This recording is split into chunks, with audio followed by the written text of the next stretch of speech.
മണിപുരത്ത് നിന്ന് ഗോകർണം വഴി വടക്കോട്ട് സഞ്ചരിച്ച പാർത്ഥൻ പ്രഭാസത്തിൽ എത്തിച്ചേർന്നു. അവിടെ വെച്ച് ശ്രീകൃഷ്ണ സഹോദരിയായ സുഭദ്രയുടെ സൗന്ദര്യത്തെക്കുറിച്ച് വഴിപോക്കരിൽ നിന്ന് അറിയാൻ കഴിഞ്ഞ പാർത്ഥന് സുഭദ്രയെ സ്വന്തമാക്കണമെന്ന് മോഹമുദിച്ചു.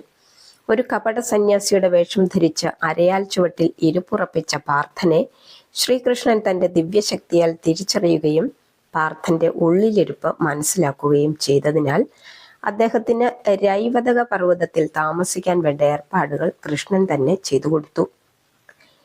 രൈവതക പർവ്വതത്തിൽ വെച്ച് നടക്കുന്ന യാദവരുടെ ഉത്സവാഘോഷ ദിനം വന്നെത്തി. ഉത്സവത്തിൽ പങ്കെടുക്കാൻ ദ്വാരകയിൽ നിന്ന് കൃഷ്ണ ബലരാമന്മാരോടൊപ്പം സഹോദരി സുഭദ്രയും അവിടെ എത്തി. സുഭദ്രയുടെ സൗന്ദര്യത്തിൽ ആകൃഷ്ടനായ അർജുനൻ അവളെ അപഹരിച്ചു കൊണ്ടുപോയി.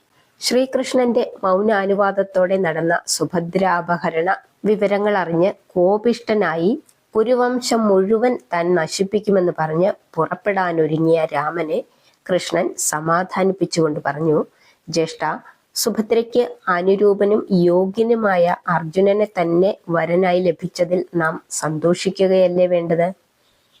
കൃഷ്ണന്റെ അഭിപ്രായം ശരിയാണെന്ന് തോന്നിയ ബലരാമൻ പെങ്ങൾക്ക് സ്ത്രീധനമായി ഒട്ടേറെ വിലപിടിപ്പുള്ള സമ്മാനങ്ങളും എടുത്തുകൊണ്ട് ഇന്ദ്രപ്രസ്ഥത്തിലേക്ക് പുറപ്പെട്ടു. കൂടെ കൃഷ്ണനുമുണ്ടായിരുന്നു.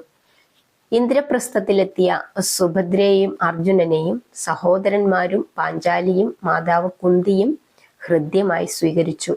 സമ്മാനങ്ങളുമായി എത്തിയ കൃഷ്ണ ബലരാമന്മാരെയും അവർ യഥായോഗ്യം സൽക്കരിച്ച് സ്വീകരിച്ചു. വർഷങ്ങൾ കഴിഞ്ഞു. അർജുനന് സുഭദ്രയിൽ അഭിമന്യു എന്ന പുത്രൻ ജനിച്ചു. പാഞ്ചാലിക്കാകട്ടെ ഓരോ വർഷം ഇടവിട്ട് പാണ്ഡവർ ഓരോരുത്തരിൽ നിന്നുമായി ഓരോ പുത്രന്മാർ വീതം ജനിച്ചു. ധർമ്മപുത്രർക്ക് പ്രതിവിന്ധ്യൻ, ഭീമന് സുതസോമൻ, അർജുനന് ശ്രുതകർമാവ്, നകുലന് ശതാനീകൻ, സഹദേവന് ശ്രുതസേനൻ എന്നിവരാണ് പുത്രന്മാർ.